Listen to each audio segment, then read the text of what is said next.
ഈ ചൂടത്ത് phone heat ആവാതിരിക്കാനും heating തടയാനും സ്വീകരിക്കേണ്ട പ്രധാനപ്പെട്ട 5 ടിപ്പുകൾ ഏതൊക്കെയാണെന്ന് നോക്കാം. സ്ഥിരമായിട്ട് ചൂടാവുന്ന ചില ഫോണുകളുണ്ട്, അതേപറ്റിയല്ല. ശ്രദ്ധിച്ചാൽ പുറത്തെ ചൂടിനൊപ്പം നമ്മുടെ സ്മാർട്ട് ഫോൺ ചൂടാവുന്നതാണ്. തുടർച്ചയായി ചൂടാവുന്നത് ഫോണിന്റെ സ്പീഡിനെയും പെർഫോമൻസിനെയും ബാധിക്കും. ഫോൺ ചൂടായാൽ ഒരിക്കലും പോക്കറ്റിൽ ഇടരുത്.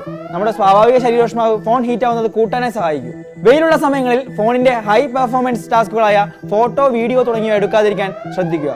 ഫോട്ടോസ് എഡിറ്റ് ചെയ്യുന്നത് ഫോണിലെ ഗ്രാഫിക്സ് പ്രോസസ്സിംഗ് യൂണിറ്റ് അഥവാ GPU കൂടുതൽ വർക്ക് ചെയ്യാനും ഹീറ്റിംഗ് കൂട്ടാനും കാരണമാകും. ഉപയോഗിച്ചുകൊണ്ടിരിക്കുന്ന ഫോൺ ഹീറ്റായാൽ എന്ത് ചെയ്യും? ചിലരെടുത്ത് ചാർജിനിടും. ചെയ്യരുത്. ഓൾറെഡി ഹീറ്റായ ഫോൺ ചാർജ് ചെയ്താൽ ബാറ്ററിയുടെ ചാർജിങ് സൈക്കിളിൽ തന്നെ വ്യത്യാസം വരും. ചൂടായ എല്ലാ ഫോണുകളുടെയും ബാറ്ററി ഹെൽത്ത് വേഗം കുറയും. ഫോൺ ചൂടായെന്ന് തോന്നിയാൽ സ്വല്പം റെസ്റ്റ് കൊടുക്കുന്നത് നല്ലതാണ്. നമുക്ക് മാത്രമല്ലല്ലോ, ഫോണിനും വേണ്ട റെസ്റ്റ്. വേനൽക്കാലങ്ങളിൽ ഫോൺ കാറിനകത്തോ സൂര്യപ്രകാശം നേരിട്ടേൽക്കുന്ന സ്ഥലത്തോ വെക്കാതിരിക്കാൻ ശ്രദ്ധിക്കണം. ബ്ലാങ്കറ്റ്സ്, തലയിണകൾ തുടങ്ങിയ ചൂട് നിലനിർത്തുന്ന പ്രതലങ്ങളിലും വെക്കരുത്, പണി കിട്ടും. ചൂടുകാലത്ത് ഫോൺ ചൂടായാൽ ഫോണിനോട് ചൂടാവാതെ ഇക്കാര്യങ്ങൾ ശ്രദ്ധിക്കുക.